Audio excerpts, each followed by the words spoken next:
சுத்தமாய் இருக்கிற ஒருவன் கிடாரியின் சாம்பலை வாரிக்கொண்டு பாளையத்திற்கு புறம்பே சுத்தமான ஒரு இடத்திலே கொட்டி வைக்க கடவன். அது இஸ்ரவேல் புத்திரரின் சபைக்காக தீட்டு கழிக்கும் ஜலத்துக்கென்று காத்து வைக்கப்பட வேண்டும். அது பாவத்தை பரிகரிக்கும். செத்துப்போனவனுடைய பிரேதத்தை தொட்டவன் 7 நாள் தீட்டுப்பட்டிருப்பான். அவன் 3ஆம் நாளிலும் 7ஆம் நாளிலும் தீட்டு கழிக்கும் ஜலத்தினால் தன்னை சுத்திகரிக்க கடவன். அப்பொழுது சுத்தமாவான். 3ஆம் நாளிலும் 7ஆம் நாளிலும் தன்னை சுத்திகரிக்காமல் இருப்பானாகில் சுத்தமாகான். இப்படி இஸ்ரவேல் இல்லாட்டி யூதர்கள் இவர்களை மட்டும் குறிப்பிடுவது கிடையாது. இந்த ரெட் ஹைஃபரை பற்றி இன்னும் பல விஷயங்கள் இருக்குது. 2 பாகங்களை பார்த்தவங்களுக்கு 3ஆவது பாகத்தை பார்க்க வேண்டும் அப்படிங்கிற ஒரு ஆசை இருந்திருக்கும். ஆனால் நிறைய பேர் கேட்ட கேள்வி, அது என்ன 3ஆவது கோவில் இல்லாட்டி 3rd டெம்பிள் அப்படின்னு சொல்கிறீங்க, முதல் 2 கோவிலுக்கு என்ன நடந்தது? இந்த 2 கோவிலுக்கும் தங்கத்துக்கும் இல்லாட்டி எகிப்துக்கும் கிங் டியூட்டகாமன் அவர்களுக்கும் என்ன சம்பந்தம் இருக்குது? இது எல்லாமே இந்த ஒரு பதிவில் பார்க்க போகிறோம். அன்பு தமிழ் நெஞ்சங்களுக்கு தமிழ் பொக்கிஷத்தின் வணக்கங்கள்.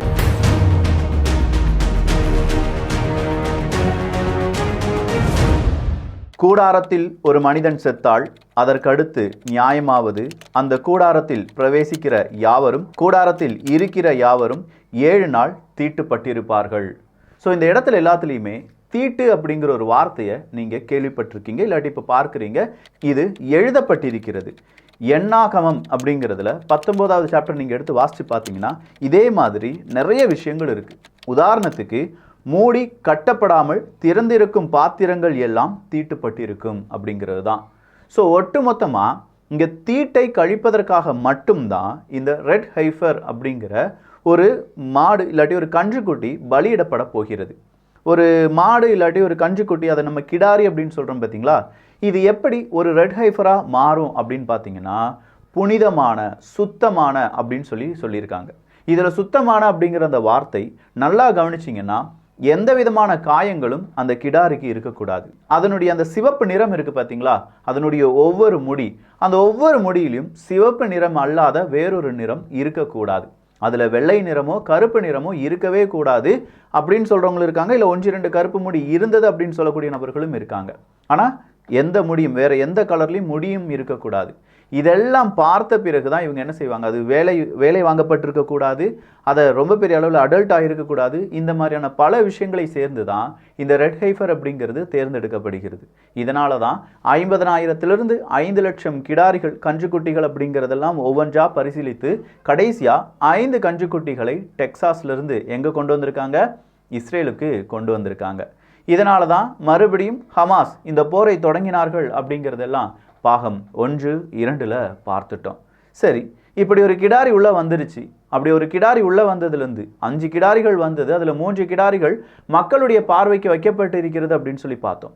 இந்த கிடாரியை கொன்று பலி கொடுத்து, அப்படி பலி கொடுத்த கிடாரியை இந்த ரெட் ஹைஃபரை மறுபடியும் அவங்க என்ன செய்வாங்க, தீப்பற்றி எரிய வைப்பாங்க. அப்படி எரிய வைத்த பிறகு ஒரு சாம்பல் கிடைக்கும்.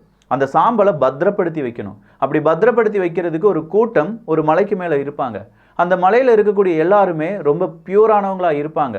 இதை நடத்தக்கூடிய இந்த பிரீஸ்ட் அப்படிங்கிறவர் ரொம்ப பியூரானவராக இருப்பார். அப்படி பியூர் அப்படின்னு சொல்கிறதுக்கு என்னென்ன காரணங்கள் இருக்குது அப்படிங்கிறது எல்லாமே அங்கே சட்ட விதிகளாக இல்லாட்டி சொல்லப்பட்டு இருக்கக்கூடிய வேதமாக பார்க்கப்படுகிறது. இப்போ இருக்கக்கூடிய கேள்வி என்னென்னா, இதே மாதிரி கிட்டத்தட்ட ஒரு 2000-3000 வருடங்களுக்கு முன்னாடியும் நடந்திருக்குமா அப்படிங்கிறது மட்டும்தான். இந்த உலகம் ரொம்ப தீட்டுப்பட்டு இருக்கு. குறிப்பாக இஸ்ரேல் இல்லாட்டி யூதர்களுடைய கடவுளால் ஆசீர்வதிக்கப்பட்ட அந்த மானுட குரூப் இருக்கு பார்த்தீங்களா, யூதர்கள், அவர்களை தீட்டுப்பட்டதிலிருந்து விடுவிப்பதற்கான அவங்க என்ன சொல்கிறாங்கன்னா, இது இஸ்ரேலியவர்களுக்கு மட்டும் கிடையாது, இது யூதர்களுக்கு மட்டும் கிடையாது, இது கிறிஸ்தவர்களுக்கு மட்டும் கிடையாது, இஸ்லாமியர்களையும் உள்ள கொண்டு வந்து எல்லோருடைய பாவத்தையும் கழிப்பதற்காகத்தான், எல்லோருடைய தீட்டையும் கழிப்பதற்காகத்தான் இப்படி ஒரு சம்பவத்தை ரெட் ஹைஃபர் அப்படிங்கிற ஒரு சடங்கை செய்ய போவதாக சொல்லியிருக்காங்க. இதில் நமக்கு கவனிக்கப்பட வேண்டியது என்ன அப்படின்னு பார்த்தீங்கன்னா, முதல் 2 கோவில் இருந்த, இப்போ நம்ம நல்லா பார்த்தீங்கன்னா அந்த டோம் ஆஃப் ரோக் இருக்குது பார்த்தீங்களா, அந்த இடத்துல தான் இந்த 3ஆவது கோவில் அப்படிங்கிறது கட்டப்படலாம் அப்படின்னு சொல்கிறாங்க. அலெக்சா மசூதிக்கு கிட்ட இருக்கிறது தான் டோம் ஆஃப் த ரோக் அப்படின்னு சொல்லுவாங்க. அந்த இடத்துல இந்த மூன்றாவது கோவில் கட்டப்பட வேண்டும் அப்படின்னு சொல்றதுக்கு ஏதாவது அத்தாட்சிகள் இருக்கிறதா அப்படின்னு கேட்டா அதையும் அவங்க என்ன செஞ்சிருக்காங்க, பெரிய அளவில் ஸ்டடி பண்ணியிருக்காங்க அப்படின்னு சொல்றாங்க. இதுக்குன்னு ஒரு ஆர்கனைசேஷன் இருக்குது. இந்த டெம்பிளை ரீகன்ஸ்ட்ரக்ட் பண்ணுறதுக்குன்னு ஒரு ஆர்கனைசேஷன் இருக்குது. அந்த ஆர்கனைசேஷன் இதுக்கு பேக்ரவுண்ட் ஒர்க் எல்லாமே செஞ்சிட்ருக்காங்க. அவங்க தான் கிறிஸ்டியானிட்டி மிஷினரி கூட சேர்ந்து டெக்சாஸிலிருந்து இந்த மாதிரியான 5 கிடாரிகளை இஸ்ரேலுக்குள்ளே கொண்டு வந்தவங்க. சரி, அப்படின்னா இந்த டெம்பிள் நிர்வாகம் அப்படின்னு சொல்லக்கூடிய அந்த நிர்வாகம் பல விதங்களில் ஃபண்ட் அப்படிங்கிறத ரைஸ் பண்ணுறாங்க. ஃபண்ட் ரைஸ் பண்ணுறது மட்டும் கிடையாதுங்க, இதுக்கு பின்னாடி என்னென்ன சட்ட சிக்கல்கள் இருக்கோ, இதுக்கு பின்னாடி என்னென்ன விஷயங்கள் இருக்கோ எல்லாத்தையுமே அவங்க ஓவர் கம் பண்ணுறதுக்கான பக்கா பிளானிங்கில் இருக்காங்க அப்படின்னு சொல்லலாம். அதே மாதிரி 2000-3000 வருடங்களுக்கு முன்னாடி அவங்களுடைய வரலாறை படித்தவர்கள் அதில் என்னென்ன விஷயங்கள் செய்யப்பட்டு இருக்கிறதோ அதை அப்படியே ரீக்ரியேட் பண்ணணும் அப்படின்னு சொல்லி நினைக்கிறாங்க. அதில் பாத்திரங்களாக இருக்கட்டும், அதில் உபயோகித்த துணிகளாக இருக்கட்டும், இல்லை அதில் எந்த மாதிரியான எரிபொருள் பயன்படுத்தப்பட்டிருக்கும், எந்த ஸ்ட்ரக்சரில் இருந்திருக்கும், எவ்வளோ ஹைட்டில் இருந்திருக்கும், அந்த கிடாரியினுடைய சாம்பலை எடுப்பதற்கு என்ன ஒரு உலோகம் பயன்படுத்த வேண்டும், அந்த உலோகத்தை வேறு ஏதாவது கூட்டு உலோகமாக நம்ம பயன்படுத்தலாமா வேண்டாமா, இப்படிங்கிற பல கேள்விகளுடைய விடையை அவங்க தயார்படுத்தி வச்சுருக்காங்க. ஸோ அந்த காலத்தில் பயன்படுத்தின மாதிரியான பாத்திரங்களை இந்த காலத்தில் உருவாக்க முடியுமா அப்படின்னு பார்த்தீங்கன்னா அதையும் அவங்க செஞ்சு வச்சுருக்காங்க. கிட்டத்தட்ட 30லிருந்து 60 பாத்திரங்கள் அப்படிங்கிறது இதற்காகவே உருவாக்கப்பட்டிருக்கிறது அப்படின்னு சொல்லுகிறார்கள். இனியும் அவங்க இதே மாதிரியான பாத்திரங்கள், அதற்கு தேவையான எல்லா விஷயங்களையும் ரீக்ரியேட் பண்ணுறதுக்கான முயற்சியில் ஈடுபட்டிருக்காங்க. அதே பியூரா, அதாவது பழைய காலத்தில் எப்படி அந்த சடங்குகள் நிறைவேற்றப்பட்டதோ அதே மாதிரி இந்த சடங்கு நிறைவேற்றப்பட வேண்டும், அதே அளவுக்கு பியூரான எல்லாத்தையும் பயன்படுத்த போகிறோம் என்பது தான் இந்த டெம்பிள் நிர்வாகம் சொல்லக்கூடிய கருத்து. இங்கே ஒரு விஷயத்தை நல்லா கவனிச்சிங்களா? பாத்திரம் அப்படின்னு சொன்னேன், ஆனால் பல ஆயிரம் வருடங்களுக்கு முன்பாக சொல்லப்பட்டிருந்த இன்னொரு வாசகம் இருக்குது. மூடி கட்டப்படாமல் திறந்திருக்கும் பாத்திரங்கள் எல்லாம் தீட்டுப்பட்டிருக்கும். அப்போ அந்த காலத்திலேயே இவங்க சொல்கிறபடி பார்க்க போனால் இஸ்ரேலியர்கள் இப்படி ஒன்று செய்வாங்க. அப்படி செய்யும்போது இந்த மாதிரி கிடாரியை அவங்க என்ன செய்வாங்க, பலி கொடுத்து அதனுடைய சாம்பலை எடுத்து அதை தீட்டு கழிப்பதற்கான ஜலத்துடன் மிக்ஸ் பண்ணுறதுக்காக வெயிட் பண்ணிட்டு இருப்பாங்க. அந்த நேரம் மூடி கட்டப்படாமல் இருக்கும் பாத்திரங்கள் எல்லாம் தீட்டுப்பட்டவை அப்படின்னு சொல்கிறாங்க.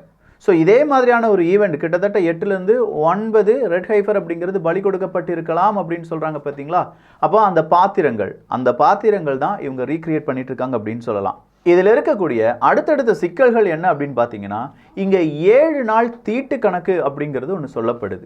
இந்த 7 நாள் தீட்டு கணக்கு அப்படிங்கிறது தான் இங்கே அந்த புனித நிகழ்வு நடைபெறுவதற்கான முதல் காரணமாக சொல்லப்படுது. ரெட் ஹைஃபர் பலியிடுவது அப்படிங்கிறது இல்லை இங்கே பிரச்சனை. ஒரு ரெட் ஹைஃபரை பலியிட்டு அதனை எரித்து சாம்பலாக்கிய பிறகு அதை புனித நீரால் அதை மிக்ஸ் பண்ணணும். அப்படி மிக்ஸ் பண்ணி என்ன செய்யணும்னா, அந்த தீட்டுப்பட்டிருக்கவங்க மேலே 3வது நாளும் 7வது நாளும் அவங்க என்ன செய்யணும், தெளிக்க வேண்டும் அப்படின்னு சொல்கிறாங்க. அப்படி தெளித்த பின்னர் தான் அவங்க என்ன செய்வாங்க, தீட்டிலிருந்து விடுபடுவார்கள் அப்படின்னு சொல்கிறாங்க. அப்போ 2 நபர்களுக்கு மட்டும் கொடுத்தால் போதுமா, 10 நபர்களுக்கு மட்டும் கொடுத்தால் போதுமா அப்படின்னு பார்த்தா கிடையவே கிடையாது. இதை ஒரு புனித அந்த ஜலமாக மாற்றிய பிறகு அதை அங்கே இருக்கக்கூடிய இஸ்ரேலியர்கள் அனைவருக்கும் அது படும்படி இருக்க வேண்டும் அப்படிங்கிற மாதிரியான கருத்துக்களும் இருக்குது. இதற்காகவே ஸ்பெஷலைஸ்டு பிளானை இஸ்ரேல் உருவாக்கி வைத்திருப்பதாகவும் சொல்லப்படுகிறது. அப்போ புனித நீரை எடுத்துட்டு இப்போ இருக்கக்கூடிய டாம் ஆஃப் த ரோக் அப்படிங்கிற இடத்துல மட்டும் தெளிக்காமல் இஸ்ரேல் முழுவதுமாக தெளிப்பதற்கான வாய்ப்புகள் என்ன இருக்குது, அந்த வாய்ப்புகளை எப்படி அவங்க பயன்படுத்த முடியும், அதற்கான சாத்தியக்கூறுகள் என்ன இருக்குது அப்படிங்கிறதையும் ஸ்டடி பண்ணிட்டு இருக்காங்க. ஸோ மறுபடியும் நம்ம முதல் கோவிலுக்கு போக போகிறோம். ஏன்னா இந்த முதல் கோவில், இரண்டாவது கோவில் ஏன் இடிக்கப்பட்டது, ஏன் 3வது கோவில் கட்டப்பட வேண்டும் அப்படிங்கிற அந்த கேள்வி நம்ம மனசில் இருக்குது. முதல் கோவில் அப்படின்னு சொல்லும்போதே நேராக நம்ம எங்கே போகிறோம் அப்படின்னு பார்த்தீங்கன்னா, கிங் டேவிட் அவர்களும் கிங் சாலமன் அவர்களுடைய அந்த வாழ்க்கை வரலாற்றுக்கு போக போகிறோம்.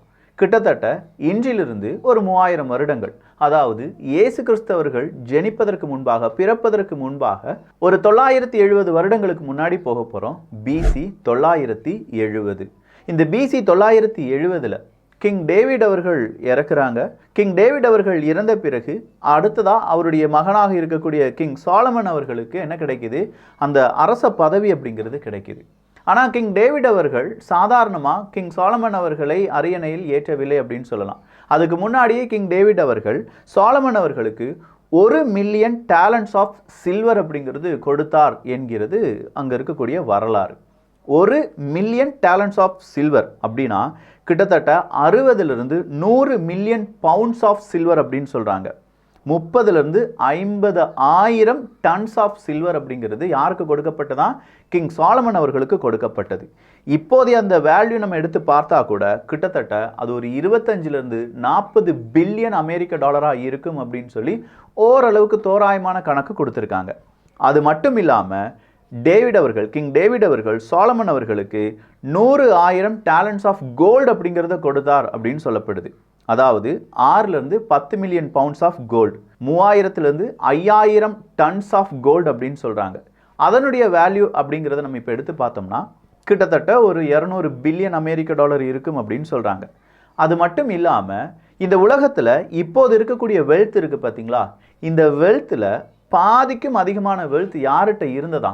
கிங் சாலமன் அவர்களிடம் இருந்ததாக சொல்லப்பட்டிருக்கிறது. ஓவராலா இந்த உலகத்தில் இப்போ 250 ட்ரில்லியனுக்கான வெல்த் இருக்கு அப்படின்னா 125 ட்ரில்லியனுக்கான வெல்த் யார்கிட்ட இருந்தது? கிங் சாலமன் அவர்களிடம் இருந்தது. அப்போ இவ்வளோ வெல்த்தை வச்சு கிங் சாலமன் அவர்கள் என்ன செய்தார்? அப்போ கிங் சாலமன் அவர்கள் என்ன செஞ்சார்னா, அவங்களுக்காக கடவுளுக்காக ஒரு பெரும் கோவிலை கட்ட வேண்டும், அந்த கோவில் அப்படிங்கிறது கடவுளுடைய ஆசீர்வாதமாக இருக்க வேண்டும் அப்படின்னு சொல்லி கடவுளுக்கான முதல் கோவில் அப்படிங்கிறத ஜெருசலேம், இஸ்ரேல், இல்லாட்டி இப்போ நம்ம பார்க்கக்கூடிய டாம் ஆஃப் த ரோக் இருந்த இடத்துல, அந்த சுவர் இருந்த இடத்துல கட்டி எழுப்பினார் அப்படின்னு சொல்றாங்க. அப்படி கட்டி எழுப்பின இந்த கோவிலுக்குள்ள தங்கமும் வைரமும் வைடூரியங்களும் மட்டும் கிடையாது, உட்ஸ் ஆஃப் திங்ஸ், நிறைய உட்டு, நிறைய கலைப்பொருட்கள், அதே மாதிரி ஓனிக்ஸ் ஸ்டோன்ஸ் அப்படிங்கிறதும் கிளிஸ்டனிங் ஸ்டோன்ஸும், வேரியஸ் கலரில் இருக்கக்கூடிய கிளிஸ்டனிங் ஸ்டோன்ஸ் அப்படிங்கிறதும், ப்ரீஷியஸ் ஸ்டோன்ஸ் அப்படிங்கிறதும், மார்பிள் ஸ்லாப்ஸ் அப்படிங்கிறதும் எல்லாமே இதில் இருந்துச்சு, அந்த கோவிலில் இருந்தது அப்படின்னு சொல்கிறாங்க. ஆனால் ஒரு கட்டத்துக்கு மேலே இந்த கோவில் எப்படி வேட்டையாடப்பட்டது அப்படின்னு சொல்கிறாங்கன்னா, BC 930 கிட்டத்தட்ட 40 வருடங்களுக்கு பிறகு பாரோ ஷிஷாக் அப்படிங்கிறவர் எகிப்திலிருந்து வரார். இந்த பாரோ ஷிஷாக் அப்படிங்கிறவர் எகிப்திலிருந்து வந்து ஜெருசலேமில் இந்த மாதிரியான ஒரு கோவில் இருக்கு, அந்த கோவிலில் தங்கமும் வைரமும் வைடூரியமும் நிறைய இருக்கு அப்படின்னு சொன்ன உடனே அவர் என்ன செய்கிறாரு? அவர் அந்த ஃபர்ஸ்ட் டெம்பிளை மொத்தமாக இடிக்க ட்ரை பண்ணி அங்கே இருக்கக்கூடிய பொருள் எல்லாமே எடுக்கிறார். அப்படி எடுத்து அவர் எங்கே கொண்டு போகிறார்னா நேராக எகிப்துக்கு கொண்டு போகிறார் அப்படின்னு சொல்கிறாங்க இந்த வரலாற்றை படித்தவர்கள், இல்லாட்டி இந்த வரலாற்றை பேசக்கூடிய நபர்கள். அப்போ இங்கேருந்து கிடைச்ச தங்கமும் வைரமும் எங்கே கொண்டு போகப்படுகிறது? எகிப்துக்கு கொண்டு போகப்படுகிறது. எகிப்துக்கு கொண்டு போன பிறகு தான் கிங் டியூட்டகாமூன் அவர்களுடைய கல்லறையிலிருந்து இந்த தங்கம்லாம் எடுக்கப்பட்டது அப்படிங்கிறது நமக்கு தெரியும்.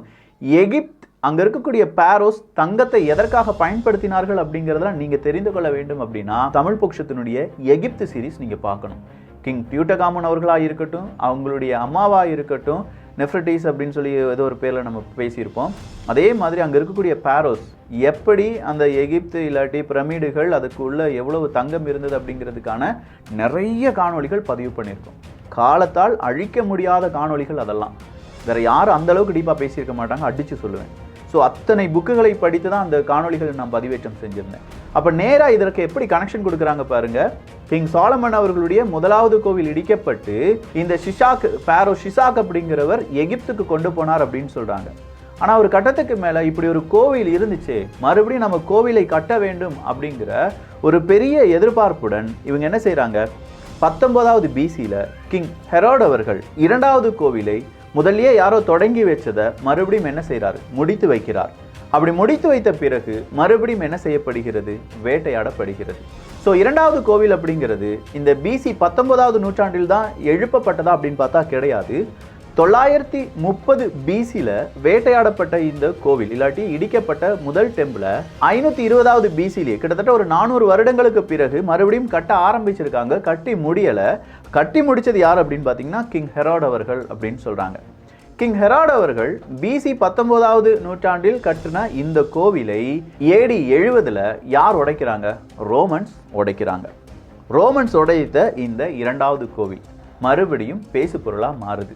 3வது கோவில் கட்டப்பட வேண்டும். ஆனால் 3வது கோவில் கட்டப்படுவதற்கு முன்பாக சில சயின்ஸ் அப்படிங்கிறது, அதாவது பலவிதமான நமக்கு ஏதோ தோணுதுன்னு சொல்லுவோம்ல, உலக மக்களுக்கு அது தோன்றுமா 3வது கோவில் இப்போது தான் கட்டப்படும் அப்படிங்கிறது தோன்றுமா, அது இப்போது எல்லோருக்கும் தோன்றிக் கொண்டு இருக்கிறது அப்படின்னு சொல்கிறாங்க. அது என்ன அப்படிங்கிறதுக்காக பாகம் 4க்காக காத்திருங்க. ஏன்னா இன்னும் கொஞ்சம் ஸ்டடி பண்ண வேண்டியிருக்கு. சின்னதாக பிசிறு தட்டினாலும் வச்சு செஞ்சிருவாங்க எண்ணெயை. ஏன்னா இது மதம் சம்மந்தப்பட்டது, முக்கியமான 2 மதங்கள் சம்மந்தப்பட்டது. அதுக்கு பின்னாடி வரலாறுன்னு ஒன்று இருக்குது, அதுக்கு பின்னாடி பைபிள் குரான் ஒன்று இருக்குது. ஸோ எந்த விதத்திலும் தவறான தகவல் வந்துவிடக்கூடாது அப்படிங்கிறதுக்காக நிறைய டிஸ்கஷனுக்கு பிறகு தான் இந்த காணொலி உங்கள் முன்னாடி பதிவு பண்ணிட்டு இருக்கேன். இதுக்கு பின்னாடி ஏதோ ஒரு 2-3 புத்தகத்தை வாசித்தால் இதை சொல்லிட முடியாது. நிறைய புத்தகங்கள், அதை நம்ம கம்பேர் பண்ணி பார்க்கணும். இதுக்கு பின்னாடி நிறைய ஹார்ட் ஒர்க் இருக்குது. முடிஞ்சால் ஒரு லைக் போட்டுக்கோங்க, நண்பர்களுக்கு பகிரலாம். நல்லதை பகிர்ந்து நீங்கள் பண்ணுற ஒரு ஷேர் எனக்கு எவ்வளோ பெரிய ஹாப்பினஸ் உருவாக்கும், நீங்கள் பண்ணுற ஒரு கமெண்ட் எவ்வளோ பெரிய ஹாப்பினஸ் உருவாக்கும் அப்படின்னா, நம்ம நல்ல வழியாக தான் போயிட்டுருக்கோம், நல்லா தான் இருக்குது, இந்த கண்டென்ட் நல்லா தான் இருக்குது அப்படிங்கிற ஒரு சாட்டிஸ்ஃபேக்ஷனை உருவாக்கும். நன்றி, வணக்கம்.